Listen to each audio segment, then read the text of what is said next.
Bismillahirrahmanirrahim. Assalamualaikum warahmatullahi wabarakatuh. Innal hamdalillah nahmaduhu wa nasta'inuhu wa nastaghfiruh wa na'udzu billahi min sururi anfusina wa min sayyiati a'malina. Man yahdihillahu fala mudilla lahu wa man yudlil fala hadiya lahu. Wa asyhadu an la ilaha illallah wahdahu la syarika lah wa asyhadu anna Muhammadan abduhu wa rasuluhu, amma ba'd. Ma'asyiral muslimin, para jamaah sekalian rahimani wa rahimakumullah. Alhamdulillah, ma'asyiral muslimin, alhamdulillah, segala puji bagi Allah Subhanahu wa taala yang telah memudahkan bagi kita untuk bisa melanjutkan kembali kajian kita, meneruskan pembahasan dari kitab Kupas Tuntas Memahami Kalimat Syahadat menurut akidah Ahlussunnah wal Jamaah yang disusun oleh Fadilatul Ustaz Yazid bin Abdul Qadir Jawaz hafizahullahu ta'ala. Pada pertemuan yang lalu kita telah membahas secara tuntas tentang makna al-ilah, yang sebelumnya membahas secara tuntas pula makna kalimat la ilaha illallah secara umum, dan maknanya yang mudah bagi kita untuk kita memahaminya, yaitu la ma'buda bihaqqin illallah. Tidak ada ma'bud, sesembahan, Tuhan yang berhak diibadahi dengan benar melainkan Allah. Kemudian setelah itu Al-Ustaz Yazid juga menerangkan tentang makna al-ilah secara terperinci, sehingga ma'asyarul muslimin rahimani wa rahimakumullah, tidak ada pertentangan di antara para ulama Ahlussunnah wal Jamaah. Yang dimaksud dengan al-ilah itu adalah Tuhan yang diibadahi, Tuhan yang disembah, dan itu tidak lain adalah Allah Subhanahu wa ta'ala. Sekarang kita masuki pembahasan, yaitu yang C, halaman 108. Kesalahan sebagian orang dalam menafsirkan kalimat tauhid la ilaha illallah dan bantahannya. Ya, kesalahan sebagian orang dalam menafsirkan kalimat tauhid la ilaha illallah dan bantahannya. Ma'asyiral muslimin rahimani wa rahimakumullah, makna yang benar telah kita pahami. Ya, makna yang tepat telah kita pelajari bersama. Nah, sekarang kita beralih kepada orang yang salah dalam memahami kalimat tauhid la ilaha illallah. Makna yang salah. Agar apa? Agar minimalnya kita bisa mewaspadai kalau sampai ada pemahaman yang salah, maka kita bisa meluruskannya. Dan karena kita sudah punya pondasi pemahaman yang benar, sehingga pemahaman yang keliru dan yang salah insyaallah atas izin Allah, atas hidayah dan taufik dari Allah tidak berpengaruh kepada kita. Hanya saja kita perlu tahu kesalahan pula. Agar apa? Agar kita semakin yakin yang benar itu benar. Sebagaimana dikatakan dahulu, araftu syarra la lisyarri walakin litawaqqih wa man la ya'rifi syarra minal khairi yaqa' fihi. Aku mengetahui keburukan bukan untuk agar terjerumus ke dalam keburukan, akan tetapi aku berharap agar aku bisa waspada darinya. Nah, ini tujuan kita tahu keburukan agar kita tidak terjerumus di dalamnya, agar kita berhati-hati waspada darinya. Karena apa? Wa man la ya'rifi syarra minal khair yaqafi. Orang yang tidak tahu suatu keburukan dari suatu kebaikan, maka ia akan terjatuh di dalamnya. Nah ini. Jadi sekali lagi kita sudah tahu makna yang benar dari la ilaha illallah, sehingga kita ketahui keburukan agar kita semakin yakin yang benar itu benar dan agar kita bisa meluruskannya. Baik.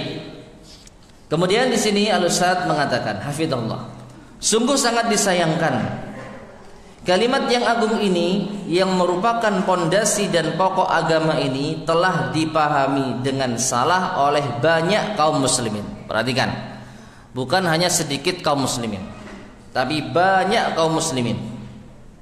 Ya, dan terubah maknanya di kalangan mereka. La ilaha illallah, ya, bukan lagi maknanya la ma'budu bihaqqin illallah di kalangan mereka.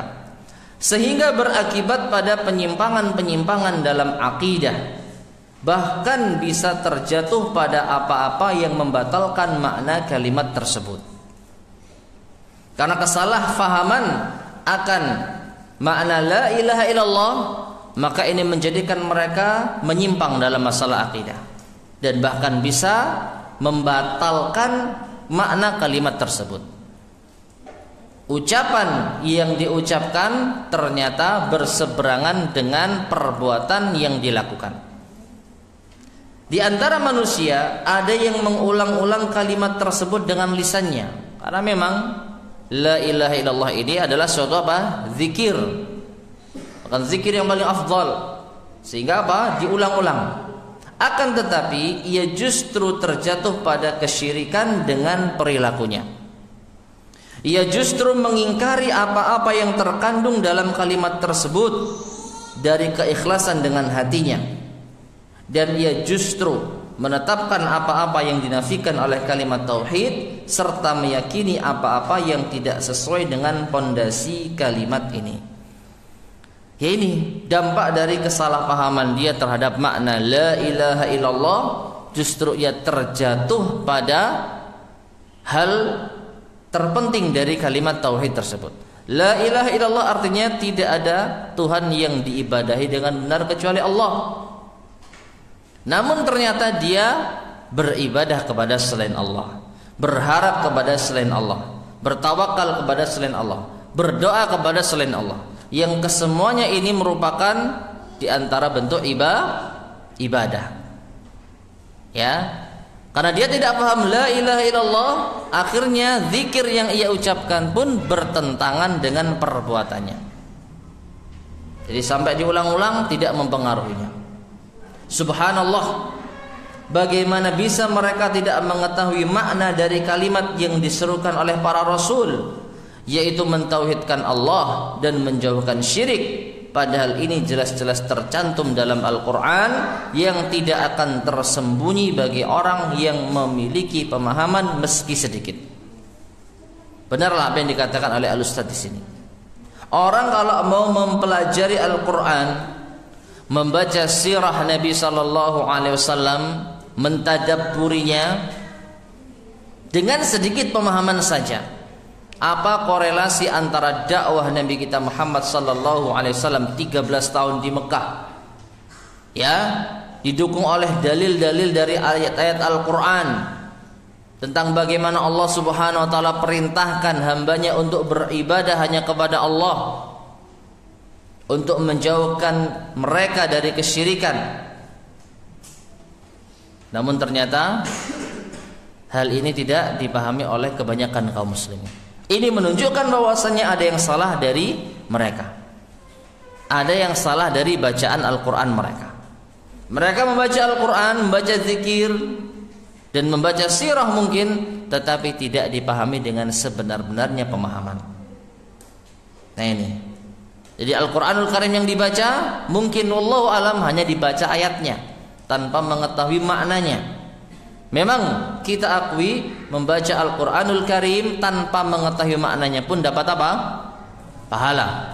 Man qara'a harfan min kitabillah falahu bihi hasanah wal hasanatu bi asyri amsalihha.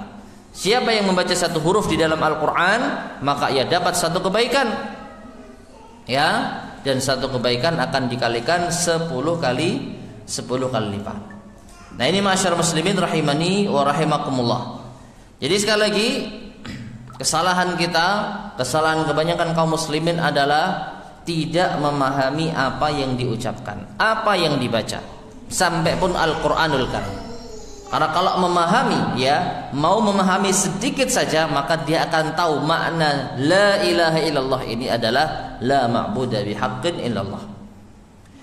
Taib. Kemudian, apabila Anda ingin mengetahui kebenaran pernyataan tersebut, apa maksudnya?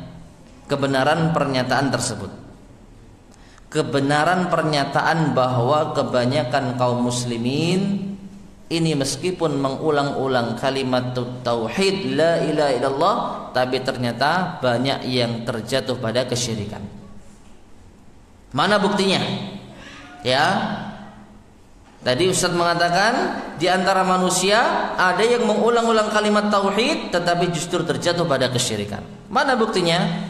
Maka Ustaz mengatakan di sini, silahkan lihat kepada kubur-kubur yang dihias dan dibangun, tempat-tempat keramat.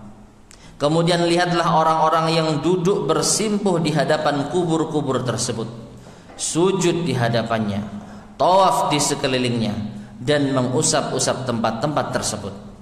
Dengarlah sorak-sorai mereka, permintaan tolong mereka, dan doa mereka kepada penghuni kubur tersebut. Ya, dan ini merupakan hal yang biasa terjadi di kebanyakan negeri-negeri kaum muslimin, khususnya di zaman ini. Orang yang mengucapkan la ilaha illallah, tetapi mereka mendatangi kuburan untuk meminta-minta kepada kuburan. Ya. Mana abuduhum, kami tidak menyembah mereka illa liyuqarribuna ila Allahi zulfa, kecuali agar mereka mendekatkan kami kepada Allah dengan sedekat-dekatnya. Nah ini, jadi alasan mereka melakukan hal tersebut itu bukan untuk menyembah Allah, bukan untuk menyembah selain Allah, bukan meyakini mereka itu adalah mampu menciptakan selain Allah. Ini kalau kita berpegangan pada pentafsiran yang pertama, maka menjadikan sesuatu sebagai perantara untuk mendekatkan kita kepada Allah bukan termasuk syirik. Karena termasuk syirik itu apa? Kalau meyakini ada pencipta selain Allah. Nah, itu baru syirik. Menurut pentafsiran yang pertama, itu baru syirik. Tetapi kalau menjadikan mereka sebagai wasilah, perantara agar mereka mendekatkan kita kepada Allah, tentu konsekuensinya ini bukan kesyirikan menurut pentafsiran yang pertama. Tetapi di awal ayat Allah katakan apa? Walladzina taqadu min dunihi awliya, orang-orang yang menjadikan selain Allah sebagai pelindung. Ya, menjadikan Allah sebagai pelindung. Nah, ini apa? Perbuatan syirik. Mengambil pelindung selain Allah, meyakini adanya yang bisa melindungi selain Allah. Meskipun makna wali tersendiri telah kita bahas ya.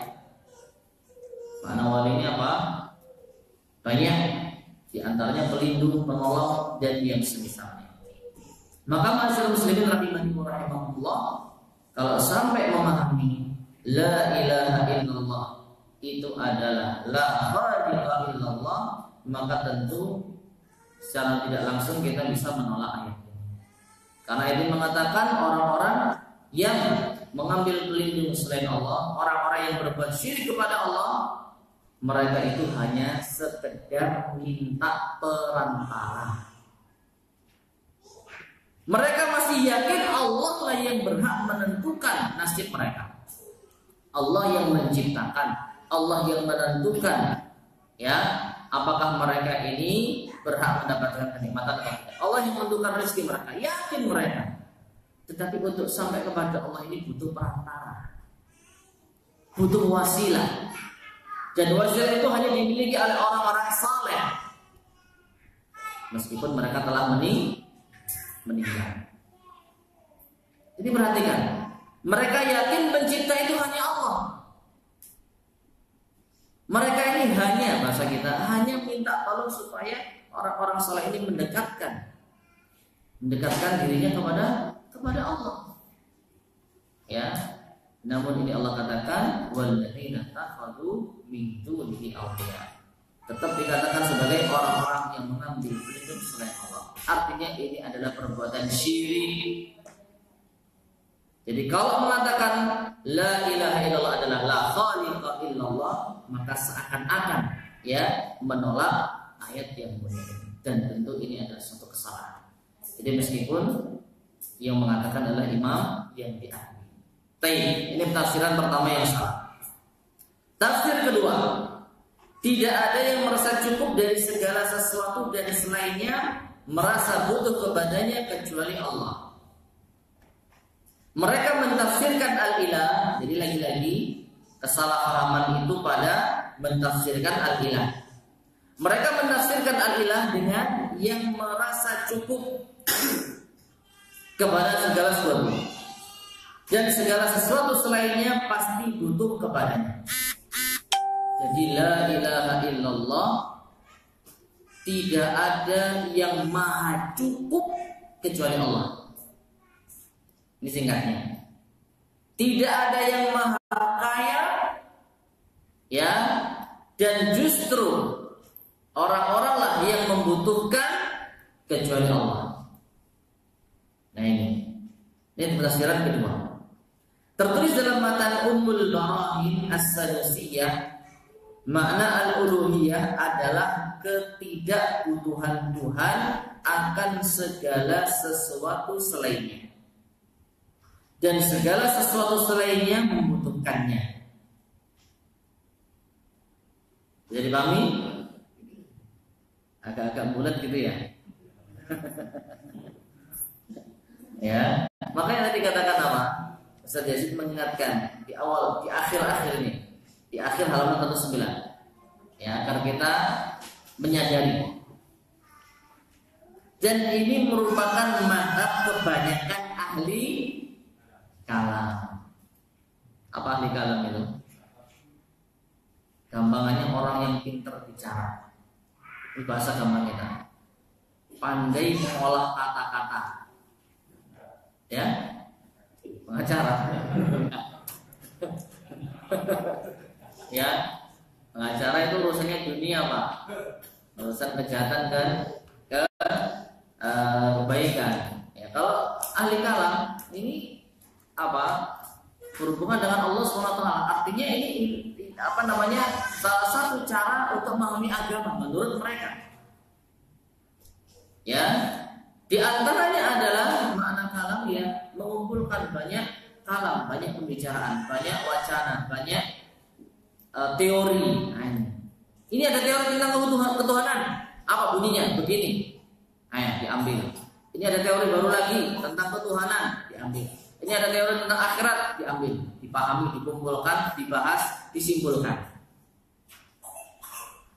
Lebih mendahulukan itu dibandingkan dengan dalil. Itu namanya ahli kalam. Sehingga apa? Gampangannya dia pintar untuk apa? Menguraikan kata-kata, memadukan kata-kata. Ini. Jadi makna al-uluhiyah adalah ketidakbutuhan Tuhan akan segala sesuatu selain. Tidak butuhnya Tuhan kepada selain Tuhan. Artinya apa? Ya tidak butuh makhluk. Singkatnya seperti itu. Dan segala sesuatu selainnya itu justru yang membutuhkannya. Siapa segala sesuatu selain Allah? Makhluk. Jadi singkatnya, tidak butuhnya Al-Khaliq kepada makhluk. Justru makhluklah yang butuh kepada Khaliq. Nah, atas dasar ini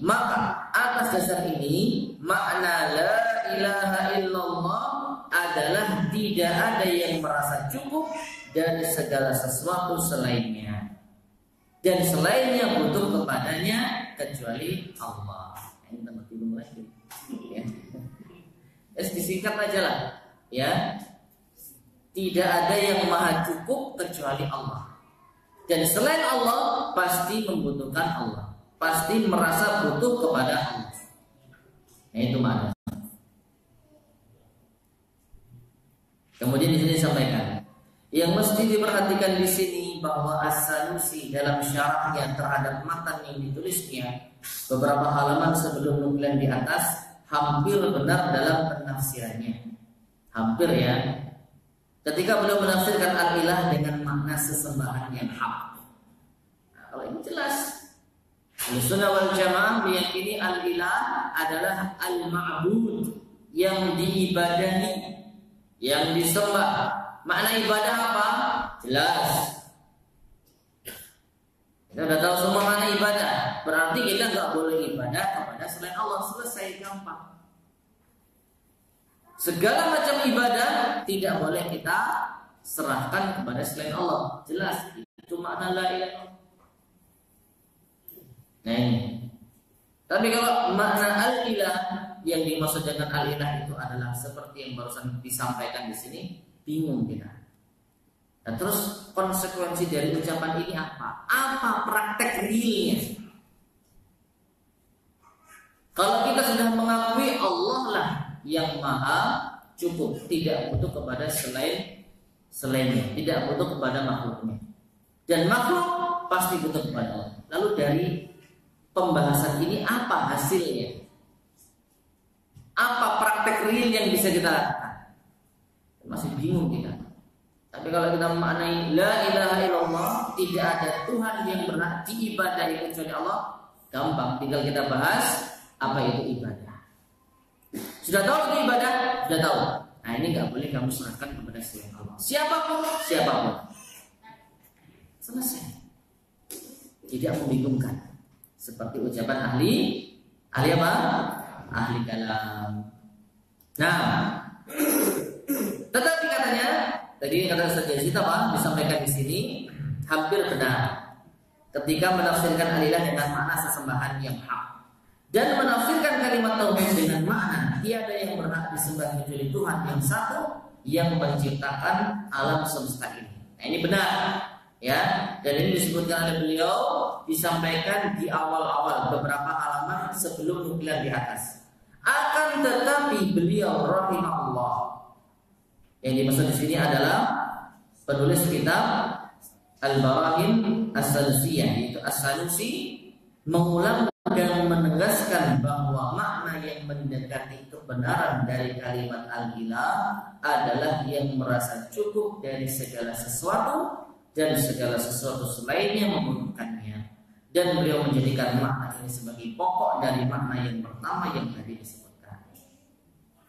Jadi bahasa gampangnya, ya, la ilaha illallah itu maknanya la ma'budah bihaqqin illallah, ini hanya tambahan keterangan. Jadi bukan inti. Intinya itu kita harus yakin Allah itu maha kaya, tidak butuh kepada apapun. Dan selain Allah pasti butuh kepada Allah. Ini inti dari makna la ilaha illallah. Adapun la ma'budah bihaqqin, tidak ada sesembahan kecuali Allah, ini makna tambahan, sampingan, lampiran. Bukan inti. Sedangkan Ahlussunnah wal Jamaah meyakini justru yang inti itu la ma'budah bihaqqin illallah. Ya, sehingga mentafsirkan tidak ada pencipta selain Allah ini kurang, masih belum betul, belum sempurna. Ya, mentafsirkan tidak ada yang maha cukup kecuali Allah ini juga kurang, karena intinya belum dapat.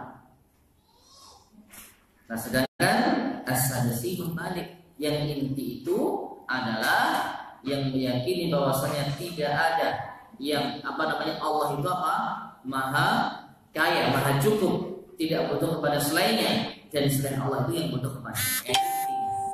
Sedangkan la ilaha illallah diartikan tidak ada sesembahan selain Allah, ini hanya tambahan, bukan makna yang sempurna. Nah, ini.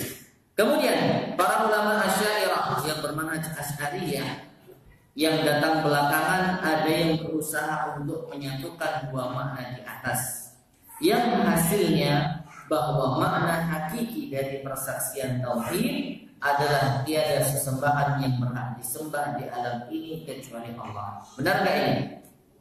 Benar. Adapun penafsirannya dengan makna tiada yang merasa cukup dari segala sesuatu dan segala sesuatu selain yang membutuhkannya kecuali Allah adalah penafsiran dengan metode keharusan. Wallahu a'lam. Keharusan di sini mungkin yang dimaksud adalah al-iltizam atau al-iqtidah dalam bahasa semacam usul fikih ya. Wallahu a'lam. Saya tidak bisa menukil kitab aslinya sehingga kita baca apa adanya. Intinya kalau metodenya metode apa istilahnya makna hakiki ya la ilaha illallah itu adalah la ma'budu bihaqqin, tidak ada sembahan yang benar kecuali Allah. Sedangkan metode keharusan itu yang tadi kita sampaikan.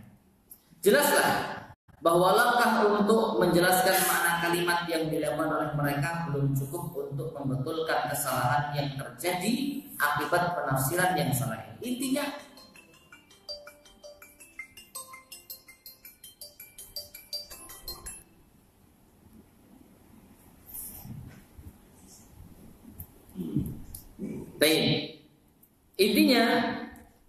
karena ada tambahannya jadi salah.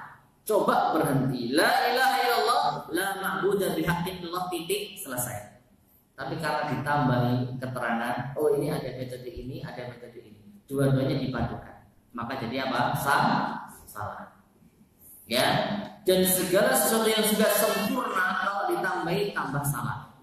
Agama Islam, agama yang sudah Allah Subhanahu wa taala sampaikan, al-yauma akmaltu lakum dinakum wa atmamtu alaikum ni'mati wa raditu lakum al-islam dinan. Pada hari ini kata Allah, telah aku sempurnakan bagi kalian agama kalian dan telah aku sempurnakan nikmatku atas kalian dan aku ridha Islam sebagai agama bagi kalian. Ya, Allah sudah sempurnakan, tetapi ketika ada yang menambah-nambah, ketika ada yang merubah, mana kesempurnaan itu akan menjadi tidak sempurna.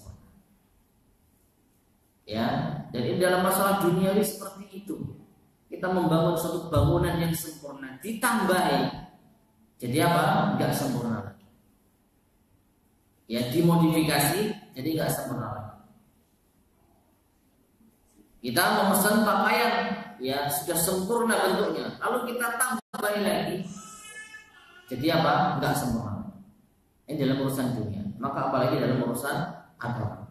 Demikian pula dalam masalah la ilaha illallah. Sudah benar la ilaha illallah artinya tidak ada sesembahan yang benar kecuali Allah, enggak perlu ditambahi keterangan metode ini dan metode itu. Nah, kemudian karena yang dikatakan oleh mereka sebagai makna keharusan itulah yang populer di kalangan mereka. Sedang makna hakiki dari kalimat tersebut tidak dikenal oleh mereka. Dan yang menjadi pemicu populernya makna keharusan daripada makna hakiki adalah hubungan yang erat yang terbangun pada generasi-generasi belakangan antara Asy'ariyah dan As-Sufiyah. Jadi kalau boleh kita sedikit menganalisa makna la ilaha illallah, makna la ilaha illallah yang benar itu tidak dikenal oleh orang-orang sufi. Karena apa? Orang-orang sufi justru mereka kebanyakan apa? Terjatuh pada kesyirikan. Jadi orang-orang sufi ini lebih mendahulukan apa? Batin. Ya, perasaan. Bagaimana agar hati ini hanyut, dingin, tentrem dengan berbagai macam cara. Entah dengan zikir yang tidak terdengar suaranya kan, atau dengan zikir yang hanya sekedar hu saja kan. Pokoknya bagaimana agar hati ini apa? Batin tentram. Tujuannya satu Allah, yang penting Allah. Entah bagaimanapun jalurnya seperti apa. Ya, entah dengan cara duduk diam, bertapa, pokoknya memikirkan Allah. Nah, makna la ma'budu bihaqqin illallah tidak dikenal. Yang mereka kenal adalah Allah itu maha kaya, Allah itu maha kuasa, Allah itu maha segala-galanya. Kita ini butuh kepada Allah. Jadi banyak merenungi. Sehingga yang lebih dipopulerkan adalah makna dengan metode apa? Keharusan. Allah alam besar, sekali lagi saya kurang paham makna metode keharusan, tapi kalau kita lihat dari sedikit ulasan yang disampaikan oleh Ustaz Yazid Hafizahullah Ta'ala, seperti ini keadaannya. Ya, sehingga orang-orang Asy'ariyah yang datang belakangan yang tahu kebenaran, ini boleh kita katakan agak sungkan untuk menetapkan yang benar ini salah. Kenapa? Karena ada hubungan antara Asy'ariyah dan Sufiyah. Dan ini sebagai pesan bagi kita bahwasanya kita menyampaikan kebenaran ya apa adanya, tidak perlu kita mengikuti alur kebiasaan mereka. Kalau mereka salah ya kita katakan salah. Nah, ini bahasa kita gampangannya, mereka inginnya win-win solution. Gimana supaya orang sufi ini tetap merasa makna ini makna populer, tapi tetap kita punya makna yang benar. Jadi kita masukkan, kita kompromikan, dan kita jalankan bersama-sama. Jadi kalau metode ini maknanya yang benar adalah ini, tapi kalau makna hakiki adalah ini. Intinya apa? Membuat orang bingung. Terus mana yang benar? Lagi-lagi ahli kalam, ya, berusaha untuk apa? Memix. Agar apa? Ya agar itu tadi. Gimana supaya kita nggak nyalakan mereka, ya? Karena yang dikenal mereka seperti ini, maka kita masukkan pemahaman baru dan tidak menganggap salah pemahaman yang lama. Tapi kita masukkan, kita tawarkan, nanti kita padukan, baru nanti mereka biar mikir sendiri. Ya jadinya bingung. Seperti itulah. Nah ini. Kemudian dijelaskan lagi, maksudnya bahwa mereka mencampur adukan antara roh dan ilah. Kalau yang tadi makna yang kedua, tafsir yang kedua, bagaimanapun juga itu adalah makna apa? Roh. Kita meyakini bahwasanya Allah lah satu-satunya Tuhan yang tidak butuh kepada segala sesuatu. Dan kita meyakini bahwasanya seluruh makhluknya butuh kepada Allah. Ini tauhid rububiyah. Sedangkan la ma'budu bihaqqin, ini tauhid uluhiyah, dicampur adukan. Mereka mentafsirkan ilah dengan Rabb, tidak diragukan lagi bahwa ilah yang hak yaitu Allah Ta'ala yang mampu melakukan segala sesuatu, di antaranya mampu menciptakan dan merasa cukup dari segala sesuatu selainnya, dan selain yang butuh kepadanya. Ini merupakan keistimewaan yang dimiliki oleh ilah yang hak. Dialah Rabb satu-satunya dan ilah satu-satunya secara hakiki, dan ini merupakan keyakinan orang yang beriman. Jadi apa? Tidak perlu semacam dicampur adukkan. Ilah itu apa? Ilah itu Rabb, Rabb itu ilah. Ini salah. Yang benar ilah itu ya ilah, Rabb itu ya Rabb. Dan masing-masing memang memiliki keterkaitan. Sebagaimana dijelaskan oleh para ulama kita, tauhidul uluhiyah, ya, tauhidur rububiyah. Dengan adanya tauhidul rububiyah ini, tauhidul uluhiyah mutadamminun li tauhidir rububiyah. Wa tauhidur rububiyah yastalzimu tauhidul uluhiyah. Tauhid uluhiyah ini sudah mengandung di dalamnya tauhid rububiyah. Jadi ini yang paling utama. Kalau orang sudah mengucapkan la ilaha illallah dengan makna yang benar, otomatis dia menuhankan satu Allah. Otomatis dia meyakini Allah satu-satunya pencipta. Otomatis dia meyakini Allah lah Tuhan yang tidak butuh kepada siapapun. Justru siapapun yang butuh kepada Allah. Jadi kalau la ilaha illallah sudah benar, tauhid rububiyahnya beres. Nah, sedangkan tauhidur rububiyah, baru bertauhid rububiyah, yastalzimu tauhidul uluhiyah. Maka dia wajib untuk meneruskannya dengan tauhid uluhiyah. Artinya kalau sudah meyakini Allah Ta'ala pencipta, masih belum cukup. Setelah tahu apa? Setelah tahu saya beribadah hanya kepada Allah. Nah ini. Jadi saling berkaitan. Jangan disamakan, jangan campur adukan. Allah itu ya, al-ilah itu ya Rabb itu ya ilah. Salah. Al-ilah ya al-ilah artinya yang diibadahi, yang disembah. Rabb itu yang menciptakan, yang berrezeki dan seterusnya.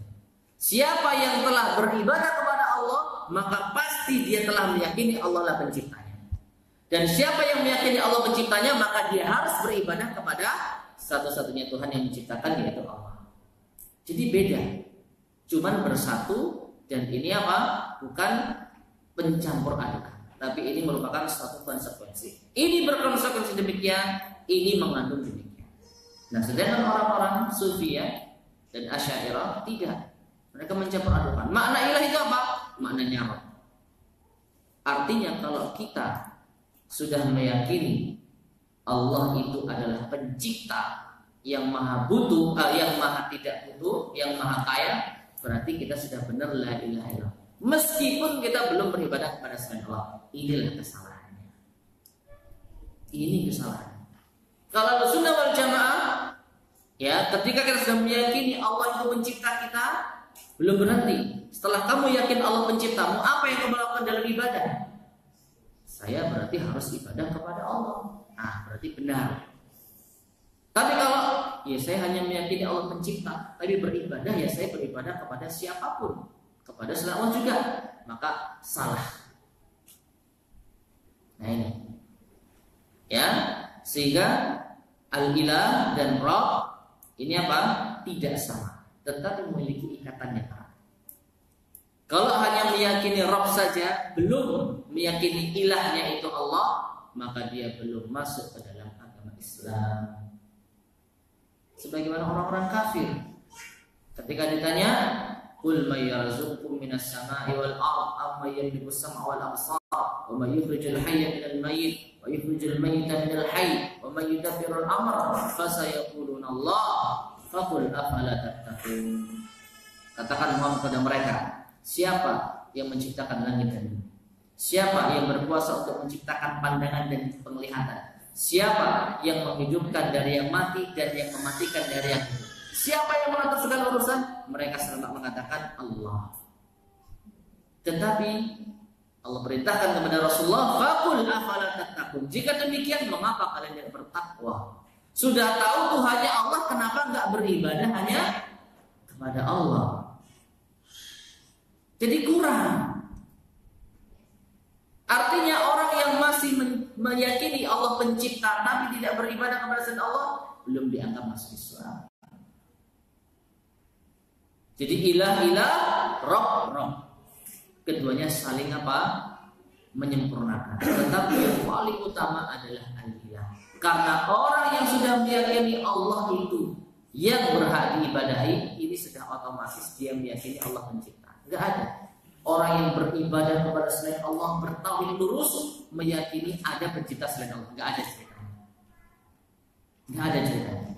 Dia sudah meyakini Allah lah satu-satunya Tuhan yang berhak diibadahi, maka otomatis juga meyakini berarti Allah itu satu-satunya pencipta dan seterusnya. Sehingga masyarakat muslimin rahimani wa rahimakumullah, jelas ini merupakan suatu kesalahan. Nah, yang tidak benar dalam masalah ini adalah mentafsirkan kalimat al-ilah secara mutlak dengan Rabb, atau menyangka yang berkeyakinan bahwa Allah adalah Rabb satu-satunya, maka ia telah berkeyakinan bahwa Allah adalah ilah satu-satunya. Cukup mengatakan Allah itu pencipta, maka itu sudah benar dalam mengatakan Allah itu adalah al-ilah. Ini adalah sangkaan yang keliru, karena kaum musyrikin dahulu meyakini bahwa Allah adalah Rabb satu-satunya yang maha mampu dan menciptakan, akan tetapi mereka tidak menjadikannya sebagai ilah satu-satunya. Mereka masih berbuat syirik meskipun mereka meyakini Allah itu sang pencipta. Kesimpulannya bahwa penafsiran para ahli kalam terhadap kalimat al-ilah dan membangun penafsiran kalimat tauhid di atas penafsiran mereka merupakan suatu kebatilan. Itu intinya. Sehingga masyarakat muslimin rahimani wa rahmatullah, penafsiran kedua pun terbantahkan. Sesuai dengan kenyataan yang disampaikan oleh para ulama. Allahu a'lam. Mungkin ini yang bisa kita bahas terlebih dahulu. Insya Allah kita lanjutkan pada pertemuan berikutnya, masih membahas kesalahan penafsiran yang kedua. Baik, sebelum kita akhiri, barangkali ada yang mau disampaikan. Tafadhol, silakan. Ya. Ya.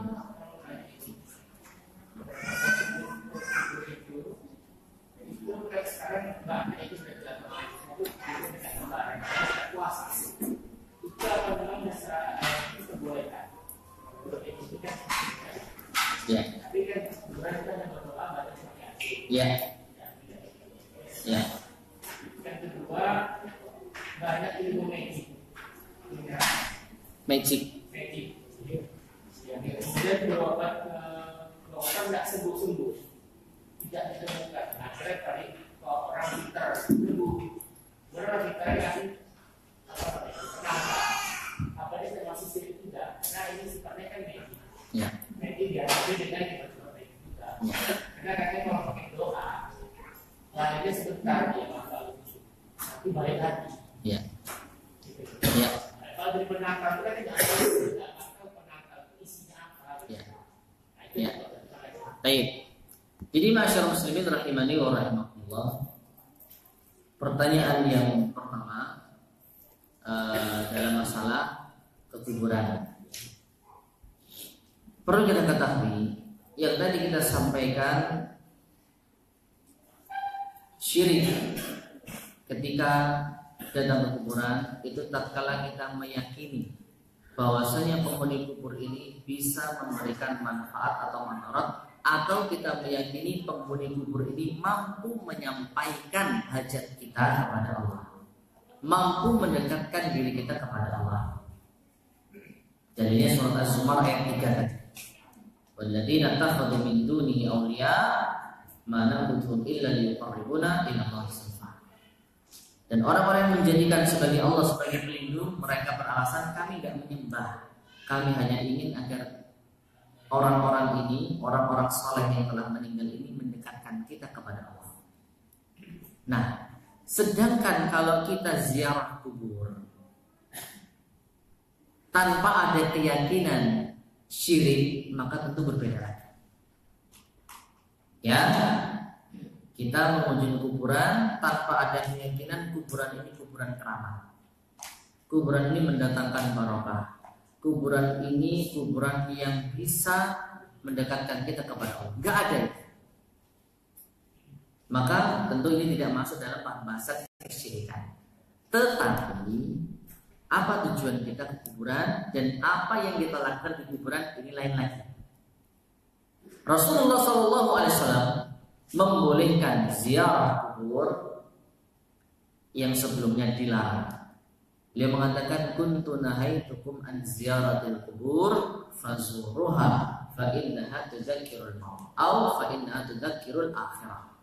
Dahulu aku larang kalian untuk berziarah kubur. Namun sekarang silahkan kalian berziarah kubur, karena sesungguhnya ini bisa mengingat kematian, bisa mengingat akhirat. Nah, jadi tujuan kita ziarah kubur untuk ingat mati, Pak. Sehingga aktivitas kita di sana untuk diri kita, bukan untuk si mayit.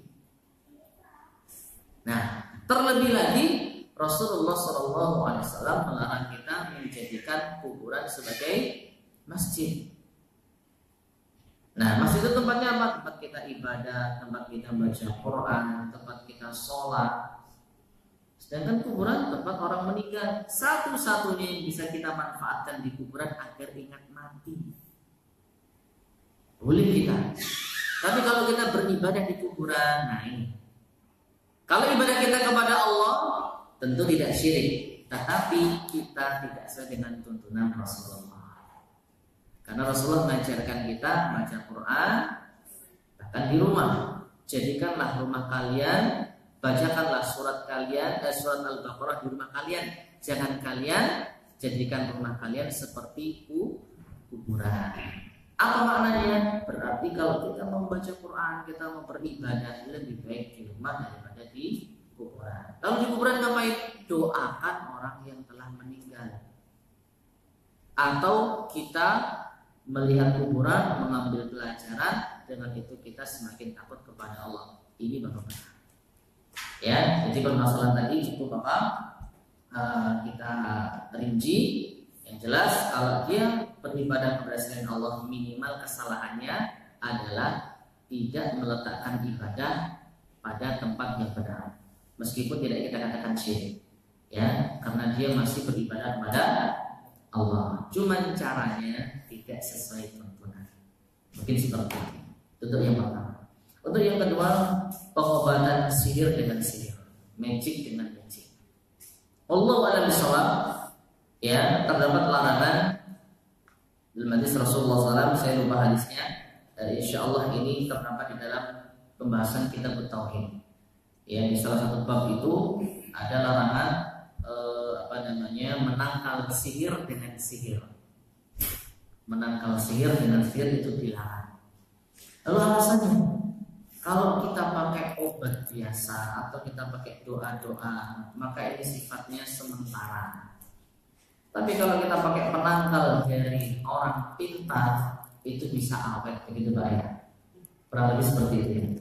Maka perhatikan, ya, bisa awet yang dikatakan itu pada hakikatnya itu adalah kelemahan dari orang tersebut. Ya, dalam suatu ketika Rasulullah pernah melihat seseorang yang memakai gelang, yang dia yakini gelang itu dapat menangkal penyakit. Ya, maka Rasul mengatakan inzi'ha fa innahu la yaziduka illa wahna. Lepaskan gelang tersebut, karena sesungguhnya gelang tersebut tidaklah menambah kecuali kelemahan.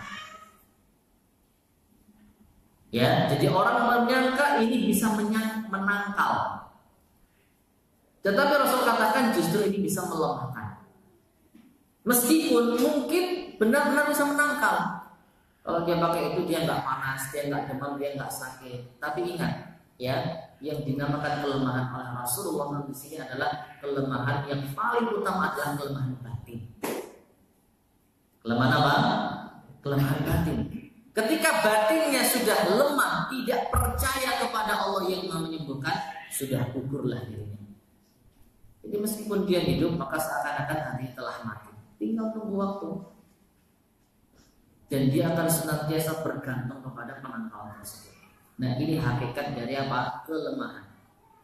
Orang meskipun dia sakit, lemah fisiknya, tapi kalau dia bergantung hanya kepada Allah, dia adalah orang yang kuat. Dia orang yang sembuh hatinya. Ini mengingatkan kepada kita, yang paling penting itu adalah apa yang nanti kita dapatkan di akhirat. Hidup, mati, ini suatu hal yang pasti, Pak. Sakit, sembuh, ini urusan biasa di dunia. Tapi kita mengakhiri kematian kita dengan tauhid, ini yang luar biasa.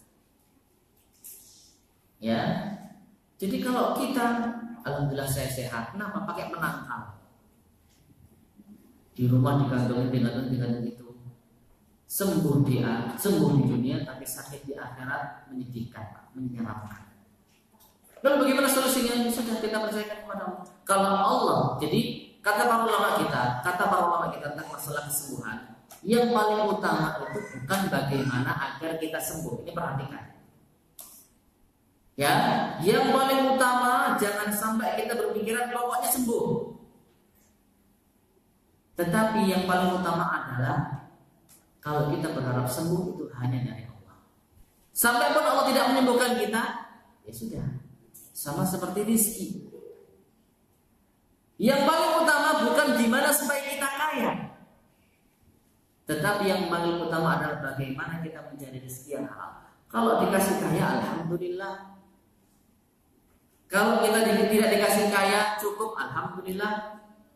Kalau kita dikasih kekurangan, dia bersyukur dan bersabar. Maka konsep mencari rezeki sama seperti konsep mencari kesembuhan.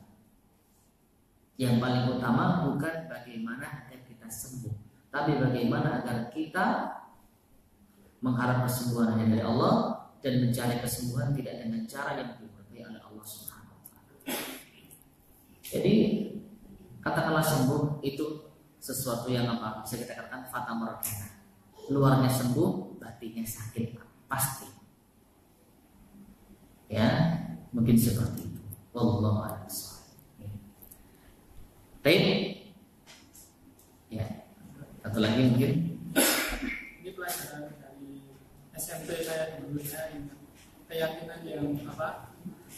Allah wujud, digambarkan dan seterusnya. Apa lagi? Ya. Nah, itu diantaranya ada apa asmaul husna dan ada yang tidak. Itu seperti apa keyakinan? Dan ada 1 sampai 20 atau berapa?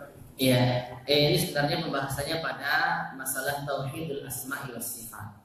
Ya. Tauhid asma wa sifat, dan ini mungkin belum masuk bahasanya atau mungkin tidak belum.